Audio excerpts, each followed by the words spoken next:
Hello students, आज हम पढ़ेंगे हमारा चैप्टर आगे का द फ्रेंच रेवोल्यूशन। तो वुमेन को भी सेम पॉलिटिकल राइट चाहिए था, पर वो डिसअपॉइंट हुई जब 1971 में जो कॉन्स्टिट्यूशन ड्राफ्टिंग के बाद भी उन कॉन्स्टिट्यूशन ड्राफ्टिंग में उन्हें पैसिव सिटीजन दिखाया गया। The demand for the right to vote, उसके 3 थे पैसिव सिटीजन। एक तो सब मेंस कितने थे, only 4 million were allowed to vote out of 28 million, क्योंकि 25 से 28 हो गई थी। 1750 से 1789 तक पॉपुलेशन बढ़ गई थी। 1715 के अंदर कितनी थी, 23 मिलियन। फिर 1789 के अंदर कितनी थी, 5 मिलियन। ओके, अर्ली ईयर्स के अंदर जो रेवोल्यूशनरीज थे, गवर्नमेंट इंट्रोड्यूस उन्होंने कुछ करा। Revolutionary government did not introduce law, कुछ नहीं करा to improve the life of the women. Together the creation of the state schools, schooling was made compulsory of the girls. State school के साथ साथ school compulsory बना दी गई for all girls. Their fathers could not no longer force in marriage against their will. पहले education, दूसरा life marriage, and marriage was made in contact entire freely and registered. Freely इच्छा से marriage कर सकते हैं। Marriage was made into a contact, नहीं sorry, divorce was made legal for both man and women, दोनों के लिए। Women could now train for jobs, could become artist, to run small businesses. Women struggle for equal political rights however continued, मतलब political rights चाहिए थे उनको। During the reign of terror the new government issued ordering the closure of women clubs and banning political activities. Jacobin government के time पे इस चीज़ की बहुत ज़्यादा बैनिंग हुई कि पॉलिटिकल क्लब्स क्यों बन रहे हैं। फिर prominent womens were arrested in and number of them were executed. जैसे आपके नीचे सोर्स जो ई है 19 पेज नंबर पे, उसको उसके ऊपर कहानी है, उसको पढ़ लीजिए।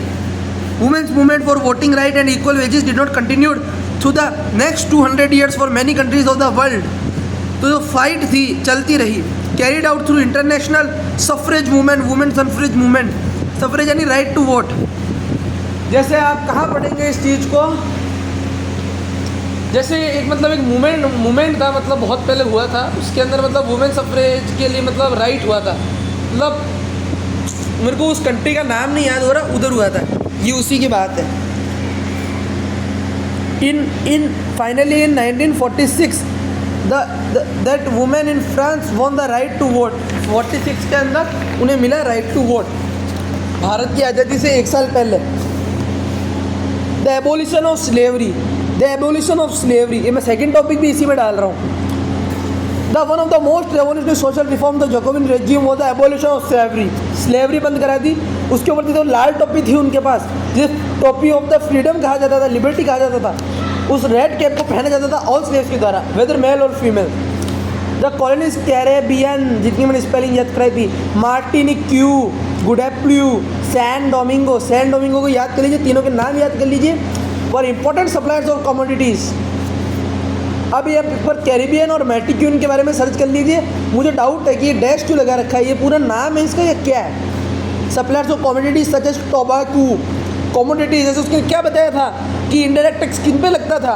आप जाइए चैप्टर के सेकंड पेज के ऊपर, स्टोर्मिंग ऑफ द वेस्टाइल की जहाँ पे फर्स्ट नंबर पेज पे फोटो दी हुई है, उसके बाद में सेकंड नंबर पेज है, उसमें the everyday commodities like salt and tobacco, ये 3 टैक्सेस थे। पहला टिथ, जो चर्च लिया करती थी, 10% ऑफ द एग्रीकल्चर प्रोड्यूस। दूसरा tax levied by the state, जो था टेल, TAILLE।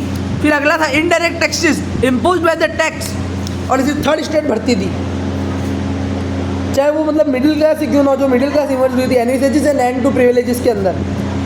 तो जो शॉर्टेज ऑफ लेबर था ऑन द प्लांटेशन। 1 मिनट, मैं फ्रेंड्स थैंक यू, मैं वीडियो बाद में स्टार्ट करता हूँ।